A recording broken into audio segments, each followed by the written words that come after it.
देखिए आज हम स्टार्ट करने जा रहे हैं आज का अपना नया टॉपिक।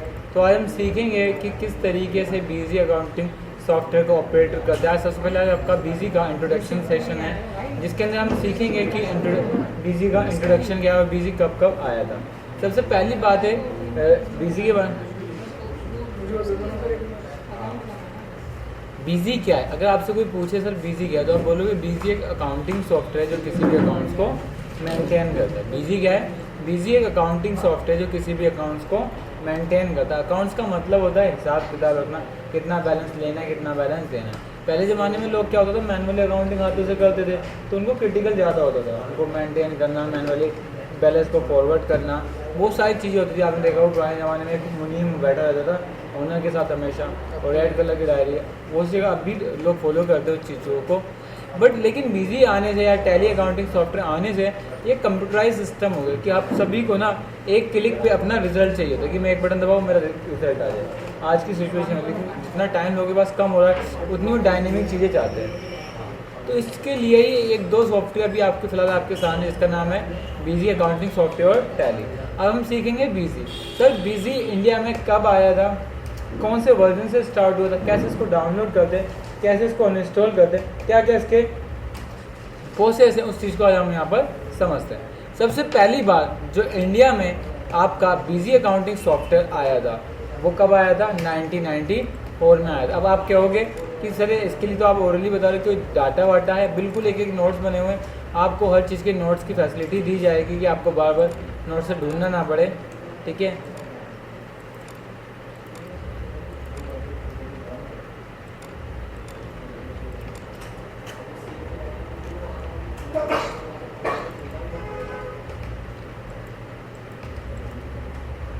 ये देखिए यहाँ पर आप लोग देखिए बीजी के इंट्रोडक्शन के बारे में दिया गया है।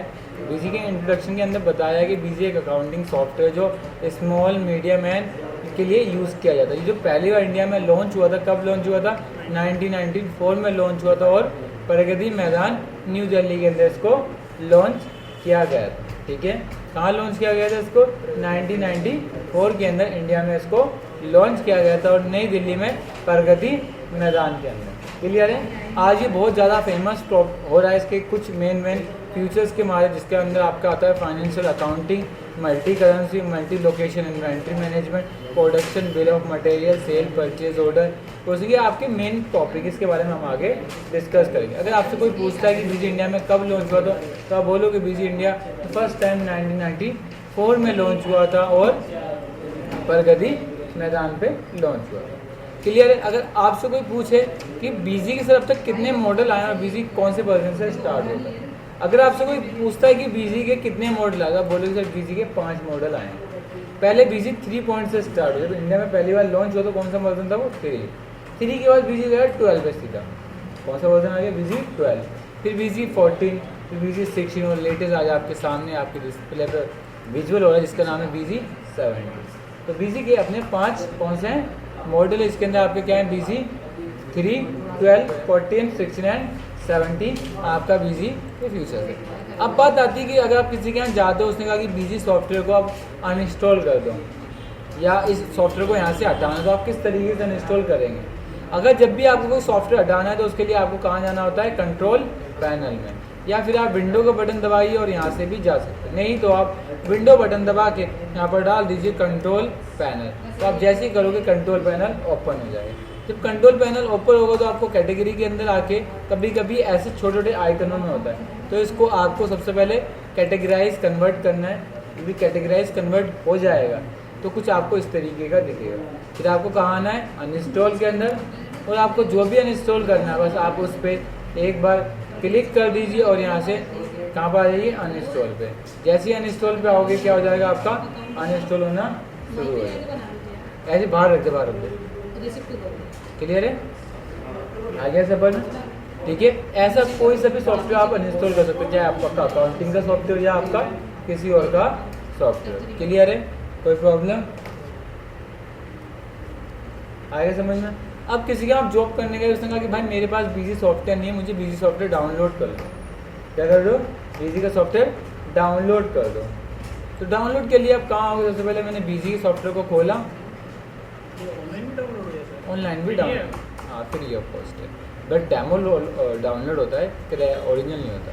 डेमो वर्जन डाउनलोड होगा। हाँ वो कब तो तक उठा अभी बताता हूँ, थोड़ा सब्र करिए बस। सबसे पहले आप जाएंगे गूगल पे, और गूगल पे जाती है गूगल पे आप जाओगे तो बीजी की एक सेल्फ अपनी वेबसाइट है, जिस वेबसाइट का नाम है www.busywin/.com। क्या नाम है? www.busywin/.com। आप जैसे इंटर मारोगे तो आप डायरेक्ट बीजी के डाउनलोड सेक्शन पे पहुंच जाएंगे, जिसमें आपको ये बताएगा welcome to download section of BG, जिसके अंदर यूटिलिटी, प्रोडक्ट, एसक्यूएल सर्वर और आपकी टेम्पलेट। आपको हमें क्या करने, बीजी प्रोडक्ट के, हम बीजी प्रोडक्ट पे क्लिक करेंगे तो बीजी के जितने भी नंबर ऑफ वर्जन यहाँ पे आपको डिस्प्ले होना शुरू हो जाएंगे कि बीजी को आपका कौन सा वर्जन डाउनलोड करना है। देखिए अभी बीजी का लेटेस्ट कल एक वर्जन रिलीज़ हुआ है जिसका नाम है बीजी 71.8। 31 मार्च 2017 को 2 बज के इन्होंने अपनी वेबसाइट पे अपलोड करा है। क्लियर है? तो बीजी का जो लेटेस्ट अपडेट आया है वो कौन सा है? बीजी का 70 का रिलीजिंग 1.8। रिलीजिंग का मतलब होता है एडिशनल। जैसे आज उन्होंने 17 वर्जन लॉन्च कर दिया, अब गवर्नमेंट ने नया कोई चेंज कर दिया तो वो 17 से 18 पे जाएगा नहीं, तो उसका एक रिलीजिंग निकाल जिसको एडिशनल बोलते हैं हम लोग। ठीक है, तो वो होता है। अब इसको डाउनलोड करने के लिए सर क्या करना है, बस आप देख ही रहे होगे आगे लिखा भी है क्लिक टू डाउनलोड। क्लिक करेंगे और आपका डाउनलोडिंग प्रोसेस स्टार्ट हो जाएगा, आप इसको डाउनलोड हो जाएगा। तो आपने देखा कि आप किस तरीके से डाउनलोड कर सकते हैं, किस तरीके से इसको अनइंस्टॉल कर सकते हैं। कब इंडिया में पहली बार लॉन्च हुआ था। इसमें आप लोगों को किसी को दिक्कत है आगे समझ में? अब बीजी को स्टार्ट, जब आप बीजी को फर्स्ट टाइम स्टार्ट करेंगे तो आपकी स्क्रीन पे एक मैसेज आएगा जिस पे लिखा होगा बीजी अकाउंटिंग सॉफ्टवेयर एंड, जहाँ ये ब्रांच होगी उस ब्रांच के बारे में भी ये आपको बताएगा। जैसे ही बीजी सॉफ्टवेयर ओपन होगा तो यहाँ पे एक मैसेज आएगा could not check security, a valid security device could not be found, program will start in demo mode. इसका मतलब है कि आपने जो बीजी को अभी चालू करा है वो कौन से मोड पे स्टार्ट हुआ है? डेमो मोड पे स्टार्ट हुआ है। कौन से मोड पे स्टार्ट हुआ है? डेमो मोड पे। डेमो का मतलब होता है ट्रायल मोड पे, कि अभी आप 30 दिन की एंट्री अपने सिस्टम पे कर सकते हैं। कितने दिन की एंट्री कर सकते हैं? 30 दिन की एंट्री आप अपने सिस्टम पे कर सकते हैं, उसके बाद अपनी एंट्री कोई नहीं कर सकते। क्लियर है?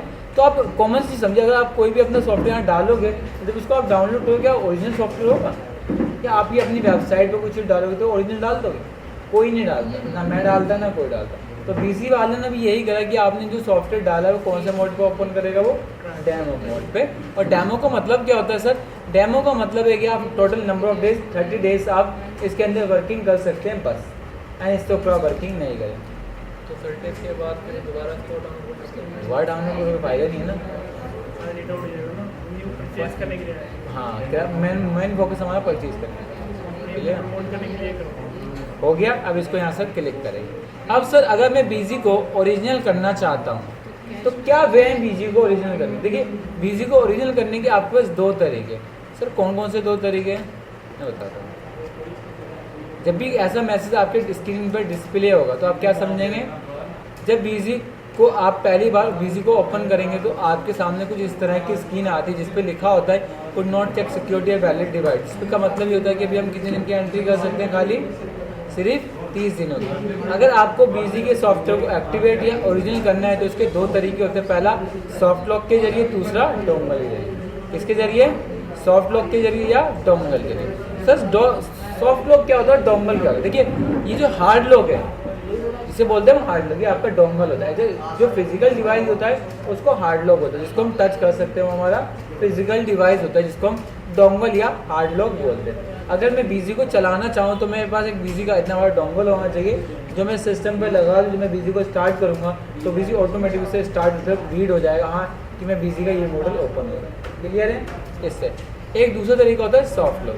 ये यहाँ पर लिखा भी, क्या लिखा है? Hard lock is a physical device which is attach to the USB port of your computer.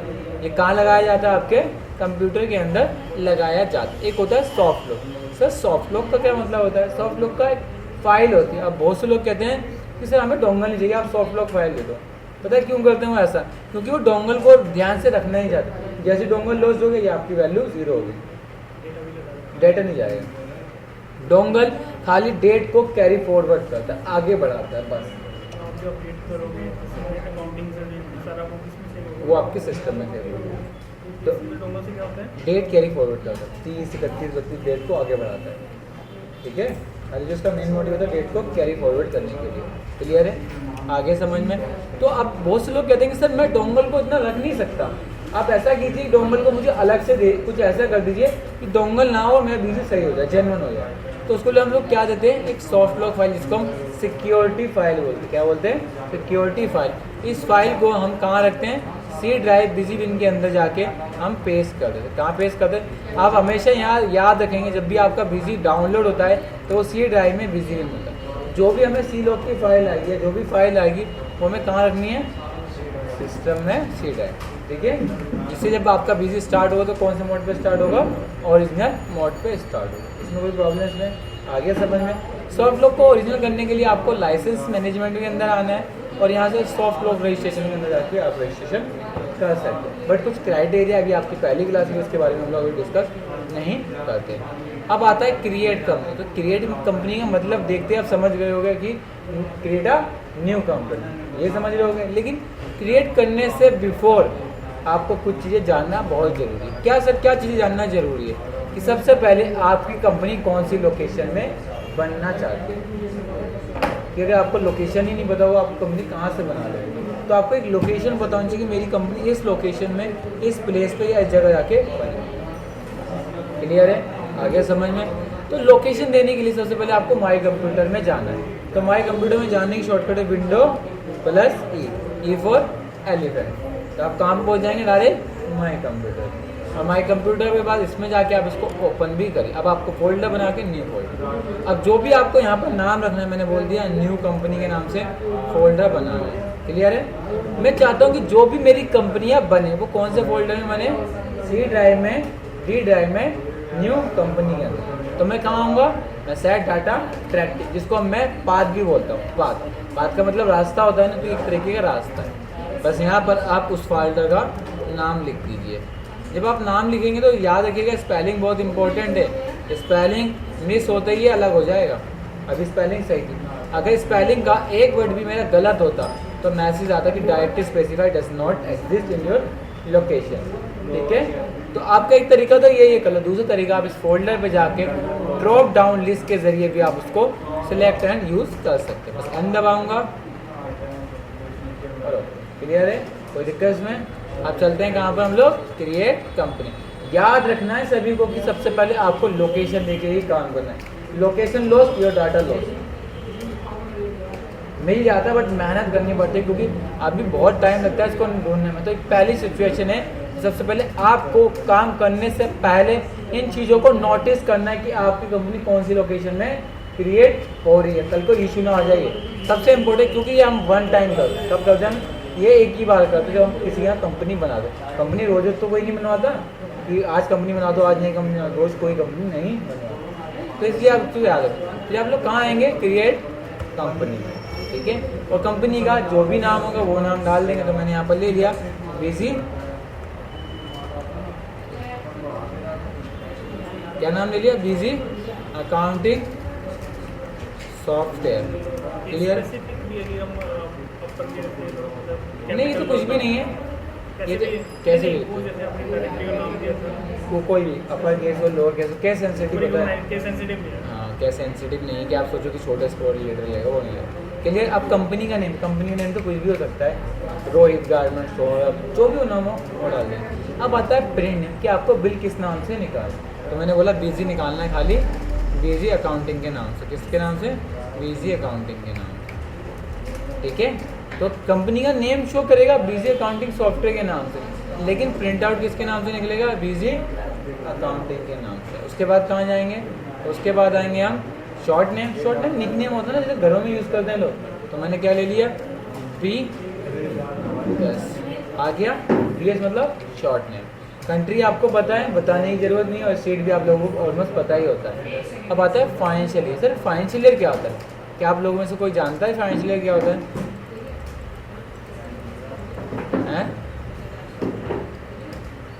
Financial जानते हैं आप लोग? नहीं जानते।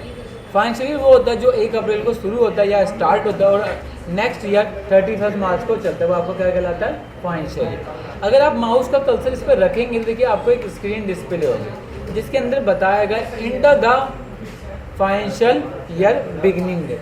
फाइनेंशियल ईयर आपका वो होता है जो 1 अप्रैल को स्टार्ट होता है और 31 मार्च को बंद होता है, उसे हम क्या बोलते हैं, फाइनेंशियल ईयर बोलते हैं। जैसे आप लोगों को पता है कि अगर एक बच्चा स्कूल में एडमिशन के लिए जाता है तो उसकी क्लासेस कब से स्टार्ट होती है और क्लास कब एंड होती है उसकी, ये सेम कॉन्सेप्ट है। अगर आप एडमिशन 1/6 को भी लोगे तब भी क्लास कब बंद होती है आपकी। तो ऐसा बिजनेस का भी क्राइटेरिया है, अगर आप एडमिशन कभी भी लो लेकिन बंद कंपनी कब होगी, 31 March in next year. Okay, clear है सर। ऐसा तो नहीं है मैं तो स्कूल अगर जून में गया तो मेरी क्लास तो जून में बंद होनी चाहिए, ऐसा आपके स्कूल वाले ने कभी करा था कि आपने अगस्त में एडमिशन लिया आपकी क्लास अगस्त तक चलाई है किसी ने? नहीं हुआ ना। गवर्नमेंट भी किसी के लिए नहीं करेगी ऐसा, गवर्नमेंट ने सबके लिए एक ही बना रखा है कि अगर आपने बिजनेस 1 अक्टूबर को स्टार्ट करा तो कब बंद होगा वो, 31 मार्च को, कोई क्राइटेरिया नहीं। अब आप लोग मुझे बताइए अगर मैं बिजनेस 1/1/2017 को स्टार्ट करा तो उसकी एंडिंग ईयर कौन सा होगा।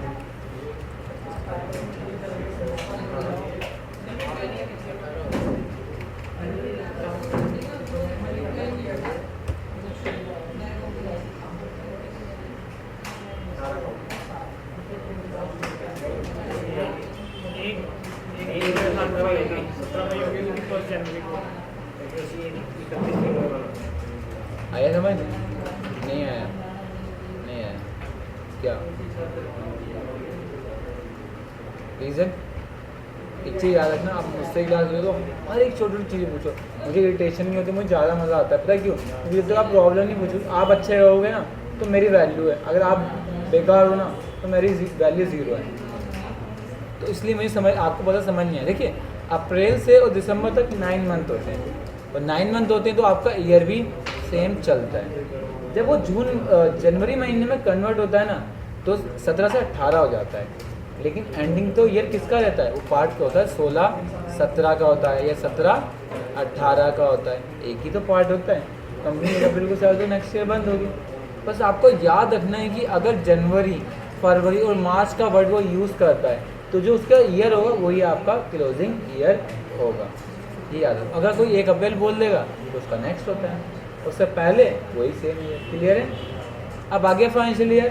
सर फाइनेंशियल ईयर हम समझ गए वो होता है जो 1 अप्रैल को स्टार्ट होता है, 31 मार्च को बंद होता है। अब आती है बुक कमेंसिंग फ्रॉम। क्या होती है बुक कमेंसिंग फ्रॉम, आपको एंट्री कब से करनी है, जिस दिन आपकी कंपनी बनेगी आपको उस दिन से एंट्री करनी है। क्लियर है। अब यहाँ लिखा है एड्रेस, हम कंपनी के एड्रेस डाल सकते हैं। कितने एड्रेस डाल सकते हैं, 4। हम यहाँ पर हमारे पास कंपनी में एड्रेस डालने के लिए 4 लाइनें होती हैं। कितनी लाइनें होती हैं, 4 लाइनें होती हैं। तो हम कंपनी का जो भी एड्रेस होगा कितनी लाइनों में फिलअप कर सकते हैं, 1 2 3 4, और एक लाइन में 40 कैरेक्टर लिख सकते हैं। कितने, 40 शब्द लिख सकते हैं एक लाइन में। टोटल हम कितने वर्ड लिख सकते हैं, 160 वर्ड इन 4 लाइन के अंदर लिख सकते हैं। कोई प्रॉब्लम। यहाँ कंपनी का एड्रेस आता है, एड्रेस तो कुछ भी हो सकता है भाई, इसमें कोई क्राइटेरिया नहीं है कि एड्रेस होना यही। अब आता है सीन नंबर, जिसको बोलते हैं हम लोग, क्या बोलते हैं भाई, हम बोलते हैं, ध्यान से, कोऑपरेटिव आइडेंटिफिकेशन नंबर। क्या बोलते हैं, कोऑपरेटिव आइडेंटिफिकेशन नंबर, जो हमें किसके द्वारा मिलता है, each Indian company listed of unlisted company के द्वारा मिलता है। ये हमें कौन देता है, ये हमें गवर्नमेंट देती है इंडिया की, कि आप लिस्टेड हो या अनलिस्टेड हो। इसकी जो डिजिट होता है कितने अंक का होता है, सिन नंबर 21 डिजिट का होता है। कितने डिजिट का होता है आपका, 21 डिजिट का होता है। ठीक है। और जो इसका पहला जो डिजिट होता है वो किससे स्टार्ट होता है, आपका यू से स्टार्ट होता है। और नेक्स्ट 5 डिजिट किससे स्टार्ट होते हैं, आपके इंडस्ट्रियल कोड होते हैं। और नेक्स्ट 2 किससे स्टार्ट होता है, आपका स्टेट कोड, जैसे DL Delhi, MH Maharashtra, KL। ठीक है। और नेक्स्ट 4 डिजिट क्या होते हैं आपका, year of your corporation. Clear है। तो आपका यह सिन नंबर। क्लियर है। सिन नंबर की फुल फॉर्म होती है कोऑपरेटिव आइडेंटिफिकेशन नंबर। पहला यू से स्टार्ट होता है, नेक्स्ट 5 क्या होते हैं आपके, इंडस्ट्रियल कोड होते हैं। क्लियर है। उसके बाद क्या बताया था, स्टेट कोड, फिर क्या बताया था, ईयर एंड देन आपका ईयर है आ गया। उसके बाद आता है आईटी पैन कार्ड नंबर। क्या आता है, आईटी पैन कार्ड नंबर, जिसको बोलते हैं हम इनकम टैक्स पर्सनल अकाउंट। क्या बोलते हैं, income tax personal account number. ये देखिए, इसको भी समझ लीजिए आप लोग। Income tax personal account number जो होता है, क्या होता है, इनकम टैक्स, जिसको हम बोलते हैं income tax permanent account number. क्या होता है ये, income tax permanent account number. आप यहाँ पर पढ़ भी सकते हैं, ठीक है, प्रूफ की तरह होता है, ठीक है। ये नंबर बेसिकली हम लोग कब यूज़ करते हैं, हम गवर्नमेंट को इनकम टैक्स जमा कराते हैं तो हमारे पास आईटी पैन कार्ड नंबर होना जरूरी है। क्या होना जरूरी है, आईटी पैन कार्ड नंबर होना जरूरी है। क्यों जरूरी है, क्योंकि जब हम किसी को रिटर्न भरते हैं ना तो उसमें हमारी आईटी पैन कार्ड नंबर जाता है। तो ये गवर्नमेंट के लिए बहुत नेसेसरी होता है। हम लोगों के लिए अगर हम कोई बिजनेस स्टार्ट करते हैं तो हमारे पास at least IT PAN card number होना तो कंपलसरी, ऐसा कोई इशू नहीं, ठीक है। अब आईटी पैन कार्ड नंबर का फुल फॉर्म याद हो गई, income tax personal account number. क्या, income tax permanent account number या इनकम टैक्स पर्सनल अकाउंट।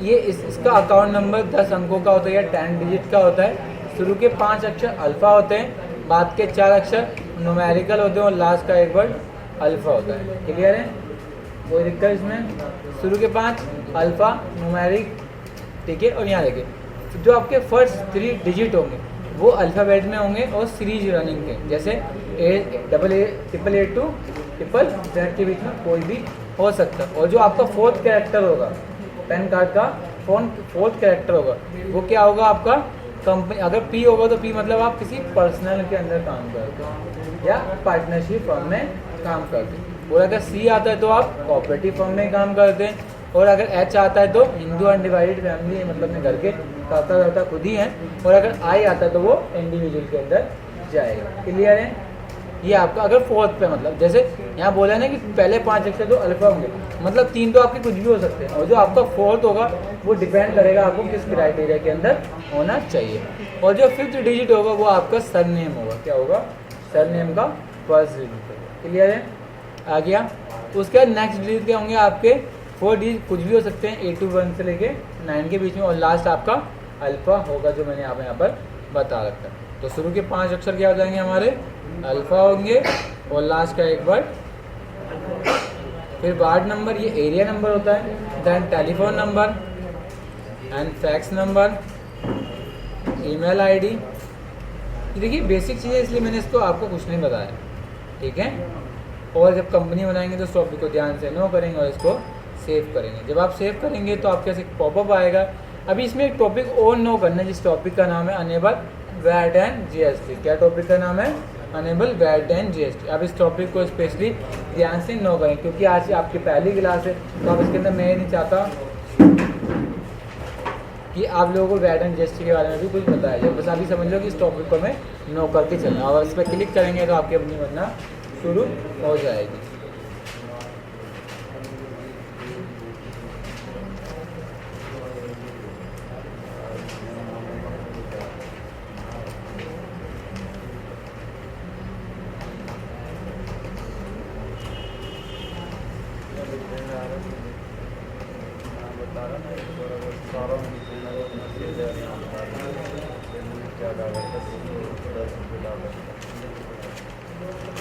ठीक है, देखिए कंपनी क्रिएट हो गई सक्सेसफुली। अब इस पे आना है और अपनी कंपनी का जो भी पासवर्ड डालना है वो डाल दें। लेकिन आप मुझसे क्लास ले रहे हैं तो जो भी कंपनी का पहला लेटर होगा वही आपका पासवर्ड, यूज़र, रीनेम होगा। इसका एक रीज़न अपना इंडिविजुअल है कि अगर आप जब यहाँ से जाएंगे तो आपका जो भी नाम होगा वो कर सकते हैं। क्लियर है, इसका आप सेव। क्लियर है, क्लियर है, इतना कर लोगे। उसके बाद आप कहाँ जाओगे, इन्वेंट्री पे आएंगे आप इन्वेंट्री पे आएंगे और क्या करेंगे यहाँ से फीफो। सर आप इन्वेंट्री पे क्यों जा रहे हैं, इसका एक रीज़न है क्योंकि स्टॉक को किस तरीके से मेंटेन करना है उसके लिए आपको क्या करना पड़ेगा यहाँ पर फीफो। फीफो का मतलब होता है फर्स्ट इन फर्स्ट आउट, जो पहले आएगा वो पहले पाएगा। ठीक है, ये पहले आएगा वो पहले जाएगा। और ये मेथड किस पे एप्लीकेबल करना है, आइटम के ऊपर। और उसको यहाँ से आप लोग ध्यान से सेव कर देंगे तो आपका काम कंप्लीट हो गया। उसके बाद आप स्कैप बटन दबाएंगे तो आपकी कंपनी डायरेक्टली बन चुकी है। अब इसको बंद करने के लिए आप 2 बार स्कैप बटन दबाएंगे तो यहाँ पर लिख के आएगा do you want to close and the end है, तो आपकी कंपनी बंद है। ओपन करने के लिए आप यहाँ पर आएंगे और अपनी कंपनी की एक लोकेशन देके कंपनी को ओपन कर देंगे। कोई दिक्कत इसमें आगे समझ में, ये आपका ट्राई। तो आज आपने सीखा कि आप बीजी के अंदर किस तरीके से कंपनी बना सकते हो और बीजी के इंट्रोडक्शन के बारे में आज हमने सीखा था।